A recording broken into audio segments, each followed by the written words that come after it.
What's up, co-reporters, and welcome back to my channel. According to the U.S. Sun, David Eason, the dog killer, and Jenelle Evans are at risk of losing custody of their two children, Kaiser and Ensley. For some reason, Marissa is not mentioned in this article, which is surprising to me because she too is a minor, and she is a minor who has been interviewed by CPS, and in this current case that's going on right now, and in the past as well, she has spoken out against her father, David Eason. So I don't know why they're not at risk of losing her, but I digress. Let's get into this newly published story, shall we?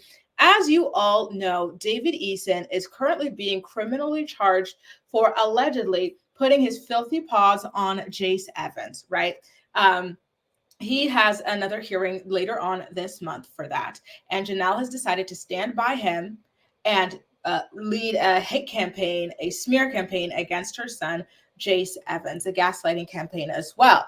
And so obviously when you've got someone who is being criminally charged with and accused of allegedly being physical with a child, a CPS investigation is going to be underway, especially when you take into account the fact that the alleged mother of this child, who is supposed to be protecting the child, is going out in public condemning the child, claiming the child has mental health issues, and that CPS is not there to protect the child from the unemployed loser, but the reverse, that CPS is allegedly there. It went from being child protective service to unemployed adult protective services to protect Jenelle and David from Jace, right? Obviously, that is a huge problem worth looking into. And I was concerned. I've got to be honest with you guys. I hadn't heard any updates about this story. So I was really starting to think that that case was dropped. I know that Jenelle had mentioned on TikTok that they had pulled their children, Kaiser and Ensley, out of school. They're homeschooled.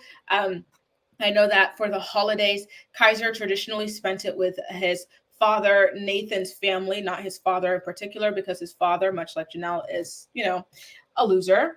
But yeah, so it seems like they have been kind of really clamping down on the children. You don't see these kids being involved in extracurriculars, nothing. They are just left on that swamp where other people are not able to speak out if they see anything. So here's a direct quote from this U.S. Sun, a source that spoke to them. It says, and I quote, "Just because Jace's CPS custody case is underway doesn't mean the investigation into their household and the other minors' welfare is over. A lot is happening with the CPS investigation into the household now." So you guys, this makes sense. Jenelle has been talking about on her TikTok having nightmares about her kids being taken away. I'm sorry, you guys, but I feel like she's posturing for social media. This is very much one of those people who has kids despite not really caring for kids, not really liking kids that much. I feel like she would hate the public embarrassment of losing custody of all these children again for the millionth time, but she would low-key love being child-free. She was meant to be child-free. I don't know why she chose to keep on having kids. I could take a wild guess, right? Because of the void that she has in her life regarding her father and feeling as though her mother doesn't love her, but still, she was meant to be child-free in my opinion. So the source says that CPS is in touch with individuals who are connected to the minors in the household. But to be honest with you guys, I wonder who those individuals could possibly be, right? Because we know that Jenelle's mother, Barbara, only really has much of a relationship with Jace, which is the son that she had raised this entire time. And Jenelle and Barbara have been estranged for a long time. So she doesn't have much of a relationship with Kaiser, and she never really had much of a relationship with Ensley. So I don't see her. I don't know. Right? I know that she could be a good source when it comes to the Jace stuff, but when it comes to the other children, I'm not sure. I know that Kaiser's family, again, they live in a different state, so they wouldn't be privy to too much that is going on in that household. And then Ensley, she's just between Jenelle and David. And David, I don't know about his situation with his family. It doesn't seem like they're that tight either. I know they spent Christmas holidays with his family, but still, you don't really hear about them spending that much time there. And I don't know that David's family would go and tell the truth about him to CPS to save his daughter, because I feel like they are all on the same vibrational level, which is very low vibrational. And to them, it's normal to kind of allegedly neglect your children, right? So I'm not sure. Again, these children are not in school either. So there wouldn't really be any teachers there who are able to talk about anything going on with them. What else? They're not involved in extracurricular activities, so it's not like they can go interview their basketball coach, their soccer coach, their football coach.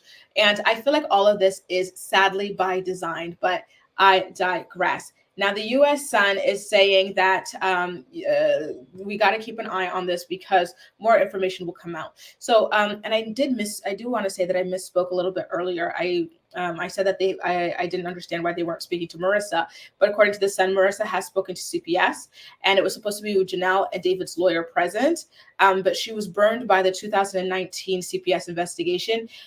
Because remember, she spoke out, she spoke her truth. She said she was scared of this man and that he mistreated her and that he was violent. And what did they do? They said, thanks for all that. Now go ahead and live with him again. Let's see how that works out for you. You know what I mean? So the sources are saying that she is not expected to say that much to CPS after the way that they let her down the last time. And it just breaks my heart to hear that, because she really was ready to save herself and save her siblings, but the system ultimately wound up failing her there. And I can't imagine what it was like to go back living there after having a glimmer of hope that you were going to be saved, only to get stabbed in the back like that by people who were supposed to protect you. So although she is listed as someone who had spoken to CPS, they're not saying anything about her her custody case, you know, whether or not they are in jeopardy of losing custody of Marissa, which would make me sad if they were to investigate her just to, like, you know, still keep her over there yet again. I don't know. But listen, this is a developing story, so all the details aren't out yet, but I will keep you posted as it continues to evolve. Don't forget to keep an eye out for more stories about David Eason in court. He's due in court in a week or two to answer to his child abuse charges. And yeah, I will let you guys know how that all plays out. That's all for now. Let me know what you guys think about this in the time being. I know a lot of you have lost faith in the system, and I know a lot of you are going to say that you don't think that this will ultimately lead to anything, neither David being convicted nor them losing custody of the kids. So if that's your take, definitely still feel free to leave that. I just want to let you guys know that I do read all of your comments, and I am aware of the way you generally view these things, because we have been talking about this for a while.